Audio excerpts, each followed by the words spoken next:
आमदार क्षितिज ठाकुर ने जिला परिषद के स्कूलों को महानगर पालिका को सौंपने में हो रही देरी पर नाराजगी जताई और कहा कि इससे गरीब छात्रों को नुकसान हो रहा है।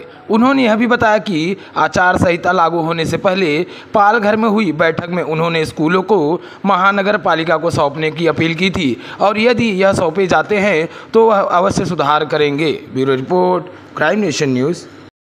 जेवढे जिल्हा परिषदच्या अंडरचे शाळाचे जे आहेत त्यांची एकदम वाईट परिस्थिती आहे, ते वारंवार आम्ही फॉलोअप करून सुद्धा महापालिकेला हँडओव्हर केली नाही। आज महापालिकेमध्ये जिल्हा परिषद नाही आहे, तरी सुद्धा जिल्हा परिषदेच्या शाळा आज जिल्हा परिषद त्याच्यावर खर्च करत नाही हे सांगून की महापालिकेच्या हद्दीत आहे।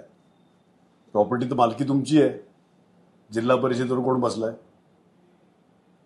जिल्हा परिषदेवर कोण बसलाय?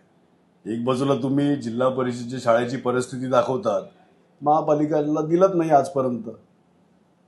इलेक्शन लागण्याच्या आधी पण आचारसंहिता आधी पण पालघरला मीटिंग झालेली की हे दोन्ही पीएससीज आणि जिल्हा परिषद शाळा महापालिकेला हँडओव्हर करा, आम्ही खर्च करून ते प्रॉपर्टीज जेवढे पण शाळा आहेत ते चांगल्या करतो, जेवढे पण हॉस्पिटल्स आहेत, प्रायमरी हेल्थ सेंटर्स आहेत ते अपग्रेड करतो।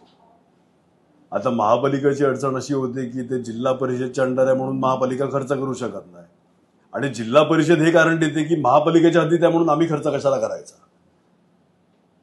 लक्षात आलं का? आम्ही तयार आहोत खर्च करायला, हे द्यायला तयार नाही आहेत आणि हेच फोटो हे लोक फिरवतात आहेत। तर ह्याला जबाबदार कोण? जिल्हा परिषद आणि शासन।